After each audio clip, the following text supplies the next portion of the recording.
All right, let's move on to one of our live questions from Richard. Do you foresee any circumstance where Jack Coan is not the starting quarterback this upcoming season? I'll let you lead off on this. Yeah, I mean, obviously injury, I think that's a given. But I think that if there's a situation where a Drew Pine or a Brendan Clark comes in and just outplays Jack Coan day after day, yeah. Look, I don't think Notre Dame, they went into the 2018 season with Ian Book competing for a starting job, right?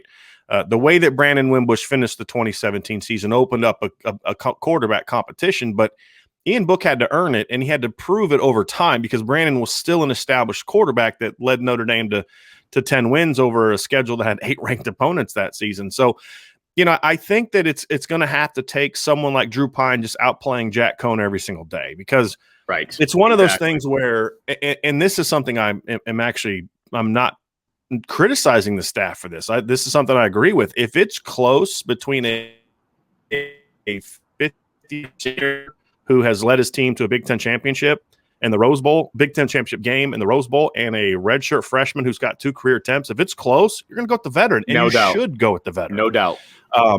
It's close in talent, and I don't think Drew Pine or Brendan Clark are like Phil Jerkovic, where the talent level is just so great that it's time to put that kid on the field. So yeah, I think they're going to just have to outplay him, and it's going to have to be through the spring. And then what they do in the spring will determine whether or not they have a shot to then legitimately battle in the fall. So could I see it? Yeah, I could see it, Richard. I could definitely see that situation happening, but it's going to be tough. Yeah. They're going to have to be significantly better than Jack Coan on a consistent basis.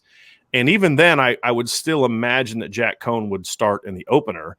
And I think the other thing, unless here's the one wild card. Obviously, a new injury is obvious, but he's coming off of a foot injury, and we don't know yet what his mobility is going to be like, what his footwork is going to be like. So those are some unknowns, but it's going to be tough. But I do legitimately think the returners and Tyler Buckner are going to get a chance to battle, and if they're clearly the better player, I do think they'll get a chance. Maybe not the opener, but it's going to be one of those things where if they're ready and they're chomping at the bit and they're right on his heels, it's not going to take as much for them to work him in. But whoever the number 2 quarterback is should get opportunities early in the season to get worked in, like we've talked about in the past. I will say that when I heard about Jack Coan coming to Notre Dame, and we heard whispers of it for a while before it was announced. And the kid was committed to Notre Dame for lacrosse. Yeah, he was. Early in his career. So there was always that connection there. No doubt. And when I heard that he was coming in as a grad transfer, number one, I wasn't surprised. Number two, at first, I wasn't very happy about it. I was like, oh, here we go again. The veteran quarterback, going to bring him in, automatic starter. He's going to ignore everybody else that's in the room. The more I thought about it, the more I'm on board with it, because if Tyler Buckner ends up being your number 2, if he's like right here underneath Jack Coan, and they play him in significant periods during games, okay, I think that's best case scenario. If Jack Coan is number 1, Tyler Buckner's number 2, but Buckner gets reps with the ones during the season in preparation for next year, I think that's the number 1 best case scenario for this year. That's me personally, because then I think that sets up Buckner to be the starter next year. And then, of course, I think you're going to see some transfers out of that room. That assumes, however, that Jack Coan is the player that I think he could be. Well, and that absolutely correct. If you remember, Vince, I had a different reaction to Jack Coan coming to ball. I actually like Jack Coan, and as far as what you talked about, like the role you talked about, I think the kid can play, and I think he does some things mentally better than Ian Book. He doesn't have Ian Book's arm or athleticism, but mentally he does things better than Ian Book, timing, anticipation, reading defenses.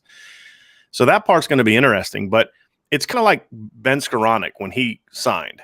We talked about this, and then I did a podcast because you hadn't come over yet, but I said this is a great one if they use him correctly, which is as your 3rd or 4th receiver, move him around, work him in. If you're just going to throw him into the starting role and there's really no battle, then it's a mistake. Right. And that's kind of how I feel about the Jack Coan situation. If Jack Coan has to earn it, and has to say, hey, I'm going to have to prove that I'm the better quarterback, then this will work out, because if he earns it, that tells me he's healthy and he's back to being the guy that I think he can be. But if it's just one of those things where because he's a veteran, he's going to play and it doesn't matter how he plays, that to me is a mistake. But that's not a Jack Coan thing. That's more of a Brian Kelly. And that's exactly where I was coming from on that. It wasn't a, you know, I wasn't condemning Jack Coan. I think he's doing what's best for him, and that's awesome. It was more from the coaching staff. So, all right.